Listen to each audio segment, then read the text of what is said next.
नमस्कार. बाबू आयटमच्या मंचावरून आज नागपूर स्थित डॉक्टर राम मुळे यांच्या कविता संग्रहाचं प्रकाशन झालेलं आहे. करोना आणि इतर कविता हा त्यांचा काव्यसंग्रह बाबू आयटमच्या मंचावरून ज्येष्ठ नाटककार आणि कवी श्रीपाद जोशी यांच्या अध्यक्षतेखाली आणि प्राध्यापिका डॉक्टर पद्मरेखा धनकर यांच्या हस्ते प्रकाशन झालेलं आहे. मी अभिनंदन करते. अतिशय कठीण अशा परिस्थितीतून आज आपण जातो आहे आणि त्या परिस्थितीचं नाव आहे करोना. या कठीण परिस्थितीतून जात असताना जे अनुभव कवीला आलेले आहे त्या अनुभवांना काव्य रूपात त्यांनी या पुस्तकात मांडलेलं आहे. अतिशय अभिनंदनीय असं हे काम आहे. आपल्याला साहित्याचा उत्तम असा वारसा प्राप्त झालेला आहे. त्यातल्या त्यात साहित्याच्या क्षेत्रातील काव्याचा जो प्रांत आहे हा आपल्याला अतिशय समृद्ध अशा स्वरूपात लाभलेला आहे. या काव्याने सगळ्याच विषयांना स्वीकारलेला आहे. या काव्यामध्ये सगळेच विषय बांधले जातात. या समृद्ध वारशाची सुरुवात जर बघू गेलो तर संतकाव्य, पंतकाव्य आणि तंतकाव्य अशा प्रकारे 3 प्रकारच्या काव्यातून या कविता किंवा हे काव्य पुढे आलेलं. हे अनेक प्रकार झाले. आज आधुनिक काव्यामध्ये मुक्त छंदापर्यंत याचा प्रवास आलेला आहे. कवीच्या मनामध्ये ज्या ज्या भावनांची आंदोलने येतात, एखादी घटना बघितल्यानंतर किंवा तिचा अनुभव घेतल्यानंतर जे विचार त्याच्या मनामध्ये येतात ते काव्य रूपात मांडले जातात. आधुनिक कवितेमध्ये समाजातील सगळ्याच विषयांना स्थान प्राप्त झालेलं आहे. किंबहुना समाजभान असणारा कवी प्रत्येक घटनेकडे आणि घटनाकडे चिंतनात्मक दृष्टीने पाहत असतो आणि हे चिंतनच मग काव्य रूपाने स्त्रवत असतं असं म्हणायलाही काही हरकत नाही. मंडळी, कोणतेही कार्य किंवा कोणताही विषय जेव्हा जीवनाभिमुख असतो तेव्हा ते काव्य रसिकाच्या मनापर्यंत नव्हे अंतःकरणापर्यंत भिडत असतं. कारण त्यात वास्तव दर्शन असतं, त्यात परिस्थितीचे अनुभव असतात. अनुभवलेलं सत्य त्यात कवीने मांडलेलं असतं आणि हे सत्य संवेदनशील रसिकाला अतिशय आकर्षित करीत असतं आणि मग अशा कविता मनामध्ये रुंजी घालतात. मग कविता निर्माण कशी होते? ती सहज निर्माण होते. पण सहज म्हणजे काय? संवेदनशील हृदयातूनच ती निर्माण होत असते. ज्या व्यक्तीचं मन संवेदनशील असतं त्या संवेदनशील मनाला एखादी घटना, एखादा घटक किंवा एखादी बाब, तो निसर्ग असू दे, समाजातली घटना असू दे, एखादी व्यक्ती असू दे, एखादा प्रसंग असू दे, तो अतिशय स्पर्श करतो आणि तो स्पर्श केल्यानंतर त्याच्या बुद्धीला तो स्पर्श झाल्यानंतर त्याच्या हातून, त्याच्या लेखणीतून त्या विषयावरती काव्य स्फुरतं. पण एक लक्षात घ्या मंडळी, हे जे काव्य स्फुरतं हे सहज सोपं जेव्हा असतं ना तेव्हा ते रसिकांच्या मनाचा ठाव घेतं. रसिक त्याच्याकडे सहजपणे आकर्षित होतात आणि म्हणून अशा प्रकारे सहजता ज्यांच्या काव्यामध्ये आहे, कोरोनासारखा विषय सहज सोप्या शब्दात ज्यांनी मांडलेला आहे, कोरोनासोबतच इतरही विषयांचा समावेश डॉक्टर राम मुळे आपल्या कविता संग्रहात घेतात. त्यांची सहजता, त्यांच्या शब्दातील सहजपणा, सोपेपणाच ह्या काव्यसंग्रहाचं यश राहणार आहे, हे नक्की लक्षात घ्या. असं म्हटलं जातं की one may read as he runs. जेव्हा आपण धावत असतो, धावता धावता जरी एखादी कविता वाचली किंवा ऐकली तरी तिचा आशय आपल्याला कळला पाहिजे. सोपी आशय संपन्न भाषा असेल तर ती कविता सहज आपल्याला आकलन होत असते आणि मग त्याची गोडीही सहजपणे चाखता येते. हा सहज भाव सांगण्याचं कारण असं की कवितेचा जर भान हे अतिशय गूढ असेल तर रसिकही जडत्वताकडे वळतो.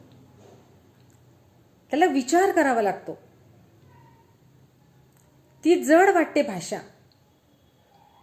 आणि त्यामुळे तिच्याकडे सोप्या पद्धतीने आपण बघू शकत नाही. आणि म्हणून मला डॉक्टर राम मुळे हे नक्कीच आज अभिनंदनास पात्र आहे असं वाटतं. कारण असं की त्यांनी सहज सोप्या भाषेमध्ये या कविता लिहिलेल्या आहेत. ही कविता त्यांच्या संवेदनशील मनाचं द्योत आहे. कारण करोनासारख्या वेदनेतून त्यांच्या संवेदना जागृत झालेल्या मला इथे दिसतात. वेदनेतून संवेदना जेव्हा जागृत होते तेव्हा ती कविता नक्कीच रसिकापर्यंत पोहोचते. त्यामुळे एका पहिल्याच कवितेचा मला इथे उल्लेख करायला आवडेल.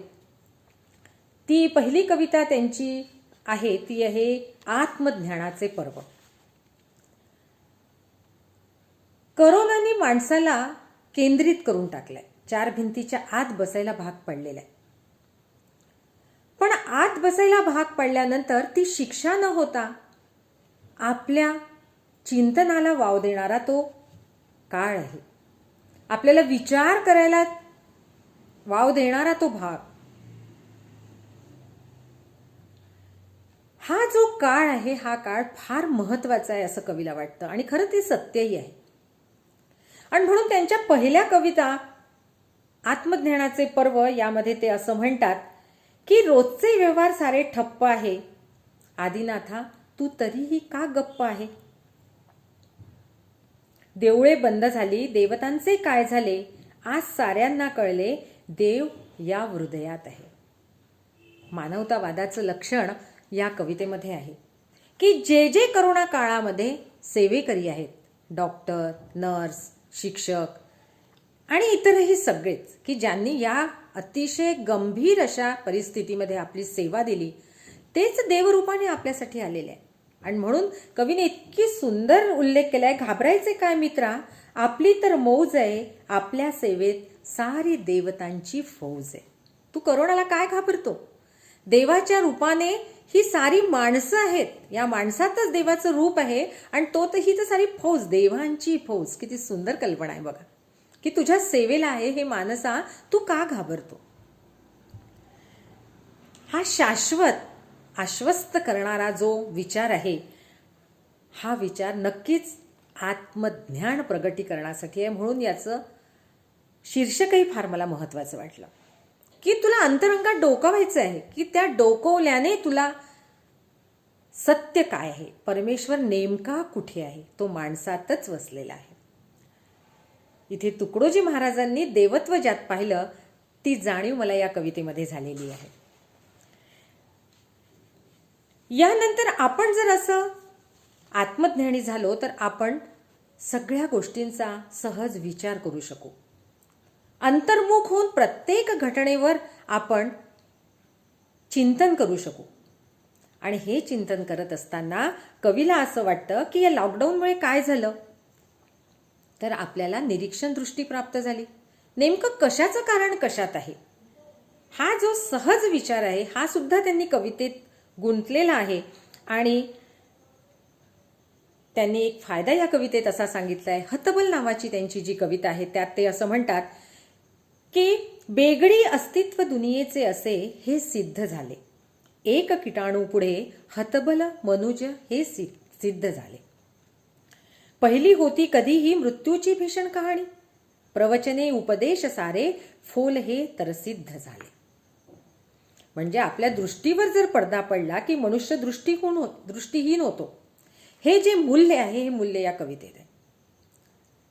भौतिक सुखाचे, भौतिक विवंचनेचे, भौतिक विचाराचे जे पडदे आपल्या दृष्टीवर आहे, त्यामुळे आपण मूळ सत्य काय आहे, शाश्वत काय आहे, अद्वैत काय आहे हे आपण विसरून जातो. आणि म्हणून ते असं म्हणतात, वेगळा हा पेच आहे, वेगळाच प्रकार आहे, पण नियंत्रण ठेवता येते असेही सिद्ध झाले. किती मार्मिक छोटंसं तत्वज्ञान, पण चिंतनाला अतिशय अनुकूल अशा या ओळी त्यांनी या ठिकाणी घेतलेल्या आहे. आणि म्हणून हा जो कविता संग्रह आहे, करुणा आणि इतर कविता, हा नक्कीच चिंतनशील आहे, अभ्यासपूर्ण आहे आणि वास्तव अनुभवावर तो अवलंबून असा आहे. कवितेचं मंडळी आणखीन एक वैशिष्ट्य असतं की कविता केव्हा यशस्वी होते, जेव्हा लय, नाद आणि सुंदर शब्दांची गुंफण आणि चांगला यमक साधला असेल की ती कविता वाचनीय होते. हे सुद्धा तंत्र कवीने या पुस्तकात घेतलेलं आहे. पहाटेचे स्वप्न त्यांची जी कविता आहे, या कवितेमध्ये त्यांनी अंत्ययमक खूप सुंदर साधलेला आहे आणि त्याच्यामुळे एक सुंदर असा नाद आणि लय निर्माण झालेली आहे.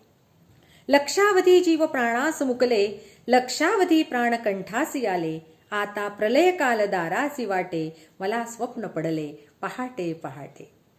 10 कडव्यांच्या या कवितेमध्ये अंत्ययमक साधून पहाटे पहाटे या शब्दांनी अतिशय सुंदर असा नाद कवीने निर्माण केला आहे, लय साधले आहे. आणि मग कवितेचं जे मूल अंग आहे, लय आणि नाद, हे सुद्धा या कवीला साधलेलं आहे. हे त्यांचं यश आहे. या करोना काळामध्ये आपल्या जीवन मूल्यांना विचार करण्याची संधी आपल्याला प्राप्त झाली. आपल्या जगण्याच्या परिभाषा आपल्याला कळल्या. काय कळल्या? कवीने हा सुद्धा विषय इथे सोडलेला नाहीये की आज आपण ज्या पद्धतीने जगत आहोत त्या पद्धतीची परिभाषा आता आपल्याला बदलावी लागणार आहे. आणि करोनाने आपल्याला हे करायला बाध्य केलेलं आहे. केवढा खोल विचार आहे बघा. भविष्याची नांदी सुद्धा इथे त्यांनी मांडलेली आहे की भविष्य काळामध्ये आपल्याला जगण्याची जी आताची जी मूल्य होती किंवा जी पद्धती होती, ती पद्धती आता आपला बदलावी लागणार आहे. आपल्या कार्याच्या पद्धती, आपल्या विचारांच्या पद्धती, आपल्या वेळेच्या पद्धती, कार्यामध्ये बदल करणे, कामामध्ये बदल करणे, या सगळ्या बदलाची नांदी सुद्धा त्यांनी नवीन क्षितिजे या कवितेमध्ये घेतलेली आहे. अतिशय सुंदर अशी कविता आहे.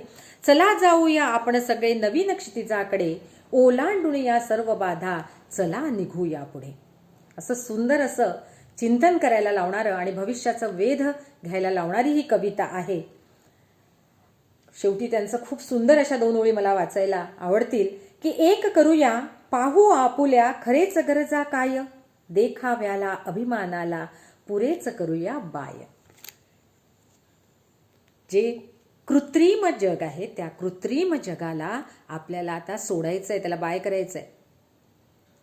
जर वास्तवात जगत असताना आपल्याला ज्या गोष्टीची गरज पडणार आहे आणि ज्या पद्धतीने आपल्याला ते स्वीकारावं लागणार आहे, त्याचा विचार आपल्याला करून आपल्याला आपलं जीवन पुढे न्यायचं आहे. हा भविष्याचा वेधही त्यांनी कवितेत घेतलेला आहे.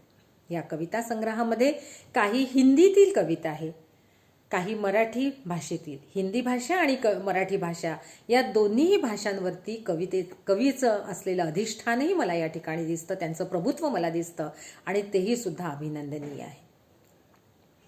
या कठीण अशा परिस्थितीमध्ये कोरोनाच्या इतका सुंदर, मनाला भावणारा आणि योग्य विषयाला हात घालणारा हा कविता संग्रह डॉक्टर राम मुळे यांच्या हातून निर्माण झाला आणि याच्या कठीण परिस्थितीतच तो आपल्या समोर आला, हेही नक्कीच अभिनंदनीय आहे. सगळ्याच कविता वाचनीय आहे.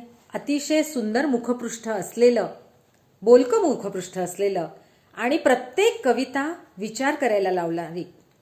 या मार्च महिन्यापासून आतापर्यंतचा ज्या ज्या घटना झाल्या, थाळीनादापासून तर आषाढी कार्तिकीची वारी आपण चुकली आहोत, बाजारपेठा बंद पडलेल्या आहे, व्यापाऱ्यांचे प्रश्न निर्माण झाले आहे, सर्वसामान्य माणसाला बाहेर पडता येत नाही, गृहिणींचे प्रश्न, मंत्र तंत्र, त्यातून झालेला विनोद, सहजीवनाची, सहअस्तित्वाची कल्पना या सगळ्याच बाबींचा विचार करून कवीने ते विषय या आपल्या कवितेतून मांडलेले आहेत आणि त्यामुळे अशा व्यापक विचारांचा आणि समृद्ध विचारांचा हा कविता संग्रह नक्कीच रसिकांना आनंद देणारा ठरणार आहे. डॉक्टर राम मुळे सरांना मी या आजच्या दिनी तर अभिनंदन करतेच, पण त्यांच्या हातून ही निर्माण झालेली कलाकृती ही गरजेची होती हेही सांगायला मी विसरणार नाही. असे अनेक साहित्यकृती त्यांच्या हातून घडो आणि रसिकांना अशा वाचनीय कविता संग्रह प्राप्त होत या शुभेच्छांसह मी त्यांना पुन्हा एकदा मनस्वी नवनिर्मितीच्याही शुभेच्छा देते. धन्यवाद.